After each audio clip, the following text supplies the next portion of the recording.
کو دنیاوی کامیابی حاصل کرنے کے لیے، چاہے وہ تعلیم کی کامیابی ہو، چاہے وہ تجارت کی کامیابی ہو، چاہے کسی اعتبار کی بھی اگر آپ دنیا کے اندر کامیابی حاصل کرنا چاہتے ہیں تو آپ کو چند چیزوں کو اپنانا پڑے گا، جسے اپنانے کا قرآن و احادیث کے اندر اللہ اور اس کے رسول جل جلالہ و صلی اللہ علیہ وسلم نے حکم عطا فرمایا۔ پیارے آقا صلی اللہ تعالی علیہ وسلم کے پیارے دیوانوں پر وہ پہلی چیز ہے سستی سے اپنے رشتے کو توڑ دینا اور اپنے آپ کو چاقو چوبند اور چست بنانا۔ السلام علیکم دوستو، کیسے ہو آپ لوگ؟ اللہ کرے آپ سب ٹھیک ہو۔ دوستو، کامیابی کے لیے ہمیں محنت تو ضرور کرنی پڑتی ہے۔ کافی میرے بھائی ہیں، میری بہنیں ہیں جو محنت کرنے سے ڈرتے ہیں، شریر میں آلس لاتے ہیں، سستی لاتے ہیں۔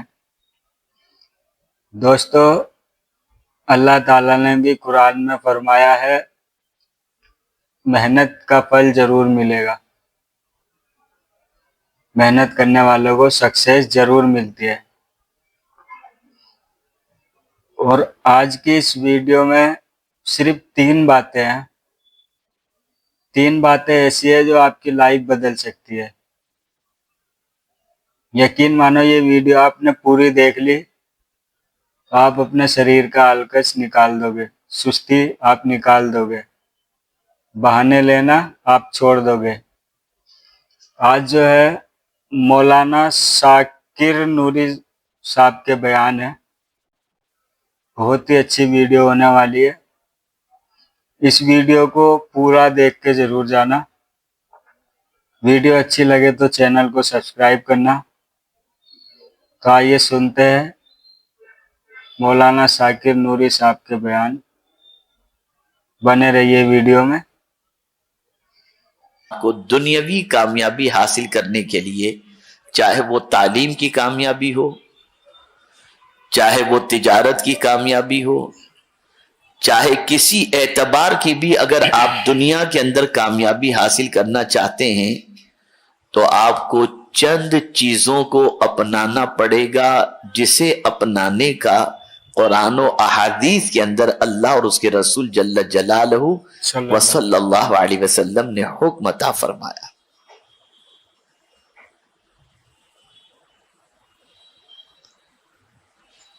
میرے پیارے آقا صلی اللہ تعالی علیہ وسلم کے پیارے دیوانوں، جس میں سے پہلی چیز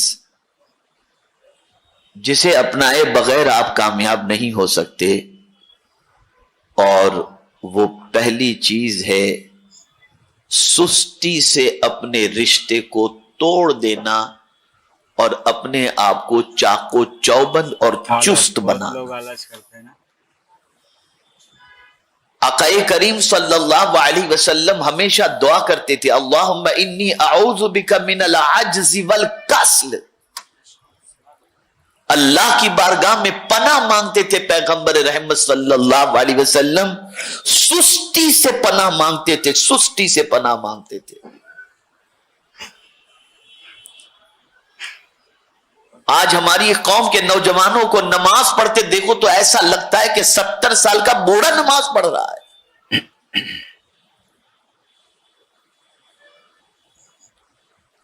سستی اتنی طاری ہو چکی ہے کہ بدن میں جیسے طاقت نام کی کوئی چیز ہے ہی نہیں، اپنے آپ کو چاقو چوبند نہیں رکھ پاتے، چست نہیں رکھ پاتے، اور خاص طور پر ایسی غذاؤں کا استعمال کرتے ہیں جن غذاؤں کی بنیاد پر بدن کے اندر سستی پیدا ہو۔ میرا اپنا ٹوٹا پھوٹا ریسرچ ہے اور تحقیق ہے کہ آقا کریم صلی اللہ علیہ وسلم نے اپنی زندگی میں کوئی ایسی غذا استعمال نہیں فرمائی جس کی وجہ سے بدن میں سستی پیدا ہو۔ تاریخ اٹھا کر دیکھ لیجئے، سرکار صلی اللہ علیہ وسلم کی غذاؤں کا مطالعہ کر لیجئے آپ، اور یہی پوزیشن صحابہ کی رہی، اولیاء کرام کی رہی، تابعین کی رہی۔ کیا وجہ تھی کہ ان پر عشاء کی نماز سے لے کر فجر کی نماز تک شب بیداری کرنا اور 1000 رکعت نفل پڑھنا ان کے لیے کوئی مشکل نہیں ہوتا تھا.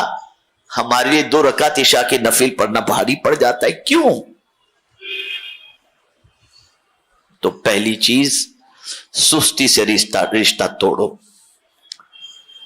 جب آپ سست نہیں رہیں گے، غذاؤں کا استعمال پرفیکٹ طور پر کریں گے، اور اس کے بعد جب سستی سے آپ کا رشتہ ٹوٹ کر کے آپ کے اندر چستی اور چاق و چوبند آپ ہو جائیں گے، تب جا کر آپ کامیابی کے زینے کی طرف پہلا قدم بڑھاتے ہوئے نظر آئیں گے. دوسری چیز جذبہ. بہانہ بنانے سے کام نہیں چلتا. قسمت میں لکھا تھا، نہیں ملتا، یہ نہیں ہوتا، وہ نہیں ہوتا. اگر یہی ساری چیزیں ہیں تو پھر قرآن مقدس میں اللہ نے کیوں فرمایا وَلَيْسَ لِلْإِنسَانِ إِلَّا مَا سَعَى؟ انسان کو نہیں ملتا مگر وہی جو اس نے کوشش کی. قرآن کوشش کے بارے میں کہہ رہا ہے. اور آگے قرآن نے فرمایا وَأَنَّ سَعْيَهُ سَوْفَ يُرَىٰ أَوْ كَمَا قَالَ، کہ جیسی تم محنت کرو گے اسی محنت کے مطابق تمہیں اس کا اجر دکھایا جائے گا. دنیاوی کامیابی کے لیے بھی قرآن نے دستور عطا فرمایا ہے، اور وہ یہ ہے کہ آپ کو محنت کرنی پڑے گی، آپ کو کوشش کرنی پڑے گی، آپ کو جد و جہد کرنی پڑے گی، آپ کو اپنی محنت و مشقت کے اندر کوتاہی سے دامن بچانا پڑے گا. جب آپ کوشش کریں گے تو جب رب نے فرمایا کہ تمہاری کوشش کا صلہ تمہیں دکھایا جائے گا تو اس کا وعدہ حق ہے، اور اس کے وعدے کے مطابق وہ کوشش کا بدلہ تمہیں ضرور عطا فرمائے گا. میرے پیارے آقا صلی اللہ تعالی علیہ وسلم کے پیارے دیوانوں، تیسری چیز ہے، یہ دنیاوی کامیابی کے بارے میں بتا رہا ہوں، تیسری چیز ہے ٹارگٹ کا تعین. اپنی زندگی کا کوئی ہدف آپ متعین کریں. مجھے زندگی میں یہ بننا ہے. ایک گول تو بنانا پڑے گا. آپ نے اگر ٹارگٹ متعین کر لیا اور آپ اس ٹارگٹ کے اوپر فوکس کر رہے ہیں اور اس ٹارگٹ کے سلسلے میں آپ تگودو کر رہے ہیں، محنت کر رہے ہیں، اور اس ٹارگٹ کو اچیو کرنے کے لیے جو راہیں جائز اختیار کرنی ہیں ان جائز راہوں کو آپ اگر اختیار کریں گے تو اللہ کا وعدہ حق ہے کہ آپ اپنے مقصد کے اندر کامیابی اور کامرانی حاصل کر لیں گے. بہت سارے غریب بچے جن کو سپورٹ کرنے والا کوئی نہیں ہوتا، لیکن ان کا ویژن ہوتا ہے، ان کا ٹارگٹ ہوتا ہے، اور آپ دیکھتے ہیں کہ جھوپڑ پٹی اور میونسپلٹی کی اسکول میں پڑھنے والے بچے اتنے پرسنٹیج لے کر آتے ہیں کہ ناز و نعیم میں اور بنگلوں میں رہنے والے بچے بھی اتنے پرسنٹیج لا کر کے کامیاب نہیں ہوتے. وجہ کیا ہے؟ ٹارگٹ، ہدف.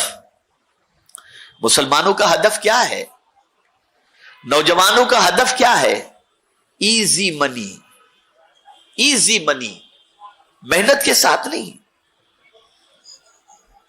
کس طرح سے آسانی سے ہمیں دولت مل جائے. آسانی سے کچھ بھی نہیں ہوتا، بالکل بھی. کوئی اگر آپ سے کہے کہ صبح 10 بجے آپ کو جوائن کرنا ہے ڈیوٹی اور 8 بجے تک ڈیوٹی نہیں، آپ دوپہر کے بعد کی کوئی ڈیوٹی بھلے رات 3 بجے تک کرائیں، صبح تو ہم سے نہیں اٹھا جاتا. یہ حال ہے ہمارا.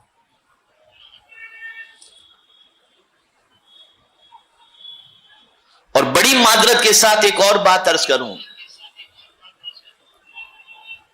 وہ بچے جو خاص طور پر نفل نماز کا بھی اہتمام نہیں کرتے، چاہے وہ ظہر کی ہو، چاہے مغرب کی ہو، چاہے عشاء کی ہو، جب کسی کے یہاں ملازم بن کر کے جاتے ہیں تو 2 رکعت ظہر کی نفل کی بجائے نفل کے ساتھ ساتھ اور 4 رکعت نفل پڑھنے لگ جاتے ہیں، اور سیٹ کہتا ہے تاخیر کیوں ہوئی؟ نماز میں تھا.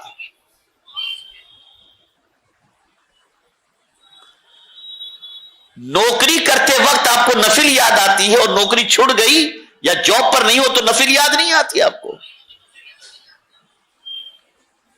یہ ساری چیزیں آج ہماری تباہی اور بربادی کا سبب ہے۔ آلکس نہیں کرنا چاہیے۔ زندگی میں کبھی اس بات کو ذہن کے اندر محفوظ کر لو کہ اللہ عز و جل کوشش کرنے والے کی کوشش کو کبھی رائیگاں نہیں فرماتا۔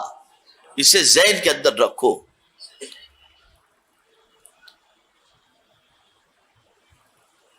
آپ کو اس کے لیے سیکریفائس، قربانی دینی پڑے گی، محنت کرنی پڑے گی، مشقت کرنی پڑے گی، محنت کھپانا پڑے گا اپنے آپ کو۔ دنیا میں جتنے بھی کامیاب انسان تعلیمی اعتبار سے، ریسرچ کے اعتبار سے، دنیاوی اعتبار سے آپ کو نظر آئیں گے تو وہ سارے کامیاب انسانوں کے پیچھے ان کی اپنی ذاتی محنت بھی آپ کو نظر آئے گی، قربانیاں بھی نظر آئیں گی، سیکریفائس بھی نظر آئے، سب کچھ آپ کو نظر آئے گا، تب جا کر وہ کامیابی۔ اگر اس میں اکے دکے کوئی ایسے ڈانسر بانسر آپ کو کامیاب نظر آ جائیں تو آپ سوچیں یہ دیکھو اس کے پاس تو اتنا ہے، لا حول ولا قوت، آپ کی نظر ادھر ہی جا رہی ہے۔ تعلیمی اعتبار سے کیوں نہیں دیکھتے آپ؟ دنیاوی اعتبار سے کیوں نہیں دیکھتے آپ؟ آج مسلمان کی سب سے بڑی ذمہ داری ہے کہ آج کا مسلمان تعلیمی اعتبار سے، اخلاقی اعتبار سے، معاشی اعتبار سے، کاروباری اعتبار سے اتنی محنت کرے کہ وہ ایسا دینے والا بن جائے کہ اس کے ہاتھوں سے کئی لوگوں کے گھر چلتے ہوئے دکھائی دینے چاہیے۔ صحیح بات۔ یہ ضروری ہے آج کے دور کے اندر۔ آج میں ایسے بہت سارے نوجوانوں کو جانتا ہوں جن نوجوانوں نے اسکیلز کے ذریعے چھوٹے چھوٹے کورس کرنے کے بعد آج ماشاءاللہ بہترین کما رہے ہیں اور اپنی زندگی گزار رہے ہیں، لیکن بہت محنت کر رہے ہیں، بے پناہ محنت کر رہے ہیں، بے پناہ مشقت کر رہے ہیں۔ ہمارے نوجوانوں کو سب سے پہلے سستی سے رشتہ توڑنا پڑے گا۔ قسمت کا بہانہ نہ بناؤ، سپورٹ کا بہانہ نہ بناؤ۔ کیا اللہ سے بڑھ کر بھی کوئی کسی کا سپورٹ کرنے والا ہے؟